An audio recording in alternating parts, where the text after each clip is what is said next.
பக்தி இன்ஃபோ தமிழ் நேயர்களுக்கு வணக்கம். இந்த 2026 புத்தாண்டு எப்படி இருக்க போகுதுன்னு நம்ம எல்லாருமே ஆவலோட காத்துட்ருக்கோம்.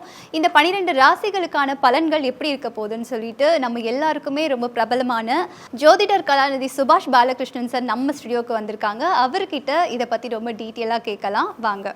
வணக்கம் சார். வணக்கம்.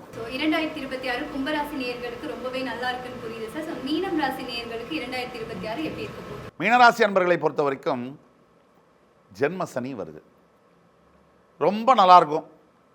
ஹூ ஹீ மீனராசி சூப்பர் அப்படின்னு சொன்னால் பச்சையாக நான் போய் சொல்கிறேன்னு அர்த்தம். நெகட்டிவாக பேசக்கூடாது அப்படின்னா நல்லா இருப்பீங்கன்னு சொன்னால் அதுவும் பொய் தான். நெகட்டிவ் கிடையாது. கஷ்டங்களை பற்றி பேசினாலே நெகட்டிவ் அப்படிங்கிற மனப்பான்மையை நான் எதிர்க்கிறேன். எல்லார் வாழ்க்கையில் இங்கே பிறந்தாலே பிறப்பு முதல் இறப்பு வரை ஏற்றமும் இறக்கமும் இருந்தது தான் வாழ்க்கை. எதுக்கு இதெல்லாம் சொல்கிறோம்? நீங்கள் எப்படியாவது கஷ்டப்படணும், மனசு வருத்தப்படணும், பயப்படணும், இதெல்லாம் எங்களுக்கு ஏதாவது லாபம் இருக்கா? கிடையாது. கவனமாக இருக்கணும். எங்கே நீங்கள் போனீங்கன்னா தப்பாக. இப்போ சனி ஜென்மத்தில் வரும்போது இந்த நேரத்திலாம் ஒன்றுக்கு மேற்பட்ட ரிலேஷன்ஷிப்பில் போவாங்க. மனசு தூண்டும், சஞ்சலப்படுத்தும். இங்கே போனீங்கன்னா சனி உங்களை சும்மா விட மாட்டார், காலி பண்ணிடுவார். நீங்கள் இந்த நேரத்தில் கரெக்டாக இருந்தாலும் உங்களுடைய பார்ட்னர் தப்பு ஏதாவது பண்ணாங்கனாலும் காமிச்சு கொடுத்துரும். அது உங்களுக்கு மனவேதனையை கொடுக்கும். அந்த நேரத்தில் நீங்கள் பிடிச்சிட்டு இருக்கணும். சரி 2 விதங்களில் நீங்கள் அணுகணும். இந்த உறவை இருத்திக்க முடியுமா, இல்லை இதை வெட்டி தான் ஆகணுமா, அந்த டிசிஷனை நீங்கள் எடுக்கணும். எடுத்த பிறகு நோ லுக்கிங் பேக். ஆண்கள்கிட்ட இருக்கக்கூடிய பிரச்சனையும் பெண்கள்கிட்ட இருக்கக்கூடிய பிரச்சனை என்ன தெரியுமா? ஒரு முடிவு எடுத்து அதை பின்னாடி போய் நோண்டிகிட்டே இருக்குது. அதை இந்த மாதிரி ஜென்மசனி காலகட்டங்களில் அதிகமாக செய்யக்கூடும். குழப்பம். ஒரு வாழ்க்கையில் என்ன டெய்லி காலையிலேருந்து என்ன செய்யுதுன்னு தெரியாது.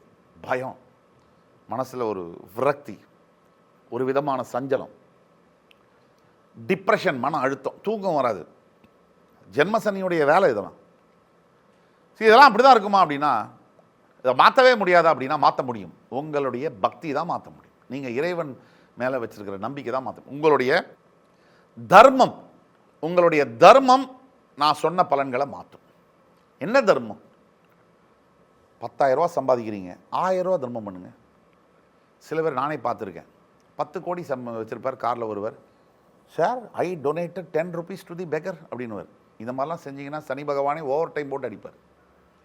நீங்கள் என்ன செய்யணும், உங்களுடைய தகுதி என்ன, உங்களால் எது முடியும், அதற்கேற்ற தர்மத்தை செய்ய வேண்டும். கிண்டல் பண்ணக்கூடாது. புரியுதா? நீங்கள் உள்ள தர்ம செயலியாக விட்டுடுங்க, போயிடுங்க. இந்த எப்போவுமே நம்ம ஊரில் இல்லை, உலகம் முழுக்கவே இது இருக்குது. ஏழையாக இருக்கிறவங்க முட்டாள் அப்படிங்கிற ஒரு எண்ணம் இருக்குது. அது சுத்த பொய். அவரவர்களுக்கு கிடைக்கக்கூடிய சந்தர்ப்பங்களும் சூழ்நிலைகளையும் வைத்து ஒருவன் ஏழையாகவோ பணக்காரனாகவோ இருக்கிறான். ஒருத்தன் லைம் லைட் வரலையா அவன் வேஸ்ட்டுன்னு நினைக்குது இந்த சமூகம். அதை வன்மையாக நான் எதிர்க்கிறேன். ஜெயிச்சவன் பூரா புத்திசாலியும் கிடையாது, ஜெயிக்காதவன் பூரா முட்டாளும் கிடையாது. எல்லாரும் ஜெயிக்க முடியும். ஜெயிக்கிறதுக்கு என்ன வேணும்னா தன்னம்பிக்கை மட்டும்தான் வேணும். நீங்கள் எதையும் ஜெயிக்க முடியும். மீனம் எதில் ஜெயிக்க முடியும்? உங்களுக்கு ஆப்பர்ச்சுனிட்டினா எது? பிறக்கிறீங்க, ரெட் கார்பெட் போட்டு உங்களை சிம்மாசனம், அது ஒரு வெற்றியா? அது கிடையாது. எந்த ஒரு விவசாயியினுடைய மகன் அண்ணாமலை அவர்கள் எதுவுமே இல்லாமல் தன்னிச்சு ஒரு ஏழை குடும்பத்தில் பிறந்து ஐபிஎஸ் படித்து ஐஏஎம் பண்ணி லக்னோவில் படித்து இந்த நிலைமைக்கு வந்திருக்கு. இது பெருசா? இல்லை மேலே எதுவும் நான் சொல்ல விரும்பல. No comments.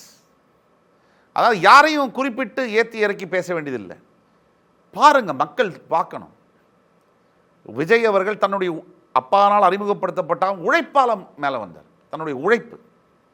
அது அப்பா ஒரு படம் 2 படம் எடுத்துகிட்டு போயிட்டார். அது எப்படி 35 வருஷம் அப்படி இருப்பார்? அப்போ தன்னால் வர்றாங்க சுயம்புவா, அதை நீங்கள் பார்க்கணும். அப்போ நீங்கள் ஒன்று யோசிக்கணும். மொத்த மக்கள் மீனராசி மக்கள், நீங்கள் நினச்சா சனி பகவானை ஈஸியாக நீங்கள் ஜெயிக்க முடியும். உங்களுடைய உழைப்பு, உங்களுடைய நேர்மை, உங்களுடைய பக்தி. முக்கியமாக கவனமாக இருக்க வேண்டியது பேசுறதில்லை. மீனராசி நேயர்கள் முதல்ல பேசவே மாட்டாங்க, அடுத்தது யாரையும் பேச விட மாட்டாங்க. மீனராசினியர்களுடைய பழக்க வழக்கம் இதுதான். ஒன்றுனா இந்த பக்கம் எல்லாத்துக்கும் ஆசைப்படு, இன்னொன்றுனா இந்த பக்கம் எதுவுமே வேணாம். எக்ஸ்ட்ரீம்ஸ். சுக்கிரன் உச்சம் பெறுறார், ஆனால் அது மோட்சஸ்தானம், காலபுருஷ தத்துவத்துக்கு மோட்சஸ்தானம். அதனால் 2 எக்ஸ்ட்ரீமில் இருப்பாங்க. அப்போ மீனராசி அன்பர்கள் எதை கவனமாக எடுக்கணும்னா, இந்த நேரத்தில் ஜென்ம சனியில் முக்கிய முடிவுகளை எடுக்கக்கூடாது. கல்யாணம் பண்ணுறேன், கல்யாணத்துலேருந்து பிரிகிறேன், இது எதுவுமே எடுக்கக்கூடாது.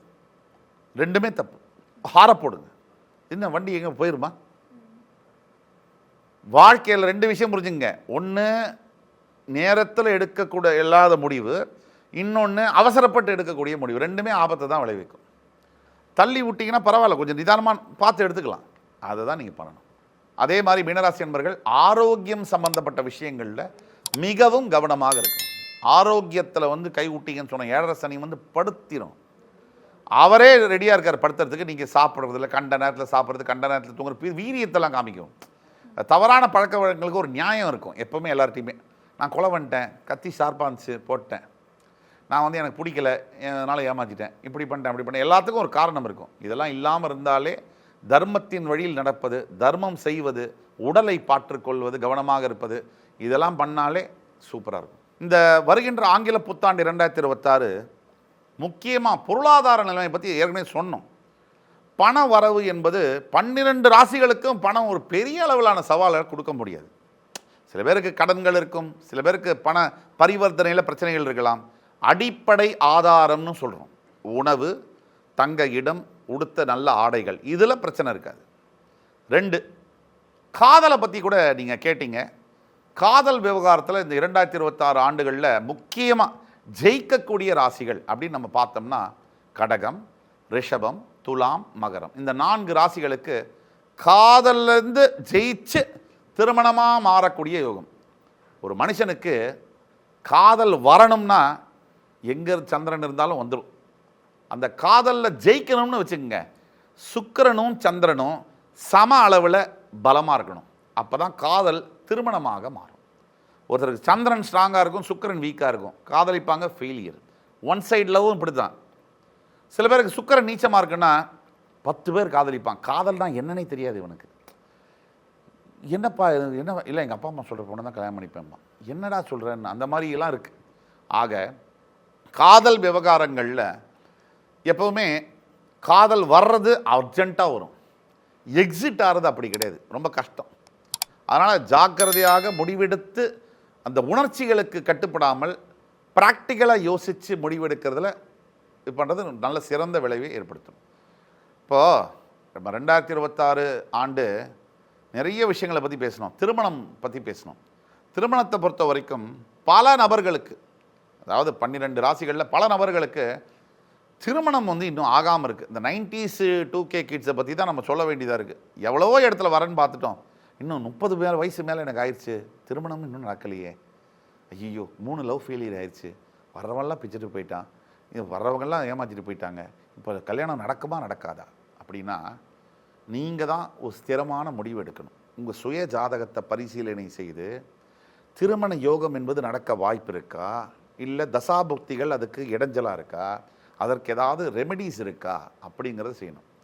பொதுவாக மக்களிடையே நம்ம ஊரை பொறுத்த வரைக்கும் பரிகாரங்கள் மேலே அதிகமாக நம்பிக்கை இல்லை. காரணம் என்னென்னா, பரிகாரங்கள்னால் என்ன நினைக்கிறாங்க மக்கள்னா, சுவிட்சை போட்ட உடனே லைட் எரியணும்னு நினைக்கிறாங்க. அது பேர் பரிகாரமே அல்ல. பரிகாரம் என்பது மனமுவந்து இறைவனை வழிபட்டு நம்பிக்கையுடன் நாம் செய்கின்ற பிரார்த்தனைகள், அதற்கு பேர் தான் பரிகாரம். அதாவது வழிமுறைகள் இருக்குது. இந்து மத சாஸ்திரத்தில் தர்ம சாஸ்திரம்னு இருக்குது. அந்த தர்ம சாஸ்திரத்தில் பல பேர் பரிகாரங்களை பற்றி எழுதியிருக்காங்க. இந்த குறைகளுக்கு, இந்த பிரச்சனைகளுக்கு இந்த பரிகாரம். இதெல்லாம் நம்ம எழுதுனதோ நம்மளுடைய தாத்தாவோ அப்பாவோ எழுதுனது இல்லை, மகான்கள் சித்தர்கள் எழுதுனது. அவர்கள் வழிமுறை கொடுத்துருக்காங்க. இப்போது நிறைய பேர் சொல்கிறாங்க, எதை சொன்னாலும் ஹோமம் பண்ண சொல்கிறாங்கன்னு. நீங்கள் சுருக்கமாக எடுத்துங்க, இந்த பஞ்சபூதங்களில் உடம்பில் இருக்கக்கூடிய உயிர் வெளில போகிறதுன்னா சூடு முதல்ல இருக்காது, அதுதான் அக்னின்னு சொல்கிறோம். அந்த பூதம் தான் முதல்ல வெளியே போகும். இந்த மூக்கை தொட்டவுடனே சில்லுன்னு வந்தால் தான் அவர் இறந்து போயிட்டாருன்னு அர்த்தம். அப்போ அதுக்கு பிறகு அடுத்த பூதங்கள் ஒன்று ஒன்றா வெளியில் வருதுன்னு சொல்கிறோம். அப்போது ஒரு குழந்தை பிறந்துச்சுன்னா புண்ணியாச்சனத்துக்கு என்ன பண்ணுறாங்க? ஹோமம் தான் வளர்க்குறாங்க. கல்யாணத்துக்கு என்ன பண்ணுறாங்க? அக்னி தான் வளர்க்குறாங்க. கிரகப்பிரவேசம் வீடு பண்ண என்ன பண்ணுறாங்க, அக்னியை தான் வளர்க்குறாங்க. அத்தனையுமே அக்னி சாட்சி. அதற்கு தான் பரிகாரத்தில் ஹோமம்ங்கிறது வச்சுருக்காங்க. இதை புரிந்து கொள்ளாமல் இன்றைக்கி பரிகாரம் எப்படின்னா டாமினஸ் பிஸா டெலிவரி மாதிரி நினைக்கிறாங்க பொதுமக்களில் பல பேர். 7:30க்கு நான் அவைலபிள், அது 7:40 முடிச்சுடுறீங்களா? நீங்கள் வந்து இந்த மாதிரி பரிகாரம் பண்ணுறதுக்கு சுவாமியே உங்களுக்கு பரிகாரம் பண்ணிடுவார். ஏன்னா தெய்வத்தை முதல்ல வணங்கணும், மதிக்கணும். இது எல்லாத்துக்கும் மேலே பெஸ்ட்டு பரிகாரம் நான் சொல்கிறேன். நீங்கள் பெத்த தாய் தந்தையை நீங்கள் அவங்களுக்கு செய்ய வேண்டிய கடமையை கரெக்டாக செய்கிறது, அவங்கள மரியாதையாக பேசுறது, சாப்பிட்டியா 2 வார்த்தை கேட்குறது. இந்த பரிகாரத்தை செஞ்சீங்கன்னா கடவுளுக்கு நீங்கள் எந்த பரிகாரமும் செய்ய தேவையில்லை. உங்களுடைய கட்டின மனைவிக்கு, கட்டின கணவனுக்கு ஒழுங்காக அவங்க மேலே உண்மையாக அன்பாக இருக்கிறது, இந்த பரிகாரத்துக்கு மேலே வேறு எந்த பரிகாரமும் இல்லை. குழந்தைகளுக்கு தந்தையா தாயா நீங்கள் செய்ய வேண்டிய கடமைகளை செய்கிறதுக்கு 3 விஷயத்துக்கு நம்ம கணக்கு பார்க்கக்கூடாது.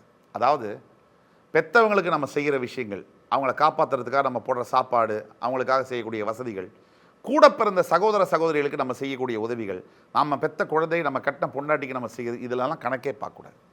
பல மனிதர்களுக்கு எண்ணி பார்ப்பேன், இப்படிலாம் பண்ணலாமா, இப்படிலாம் பண்ணலாம். உயிரை கொடுத்து கூட தன்னை தாழ்த்தி கொண்டு இன்னும் குடும்பத்திற்காக உழைக்கக்கூடிய பல ராசி மக்கள் இருக்காங்க, எல்லா ராசியிலும் இருக்காங்க. ஆக இந்த ஆண்டு பல மக்களுக்கு பல புத்துணர்ச்சியை தரக்கூடிய, பல வகையிலே பல முன்னேற்றங்களை தரக்கூடிய ஆண்டாக பொதுவாக 12 ராசிகளுக்கு வருது. இதில் கவனமாக இருக்க வேண்டியது மட்டும் சிம்மம், மீனம். ஆனால் அவங்களுக்கு நல்லா இல்லை அப்படின்னு உடனே நெகட்டிவாக எடுத்துக்கூடாது. இது ஒரு பரீட்சை, இதை நீங்கள் பாஸ் பண்ணணும். ஐபிஎஸ் பாஸ் பண்ணணும்னா பரீட்சை எழுதணும், டாக்டருக்கு பாஸ் பண்ணணும்னா பரீட்சை எழுதணும். அப்படி தான் இதுவும் ஒரு பரீட்சை, வாழ்க்கை பரீட்சை, அதை விட பெரிய பரீட்சை. இதை பாஸ் பண்ணால் வாழ்க்கை சூப்பராக இருக்கும்.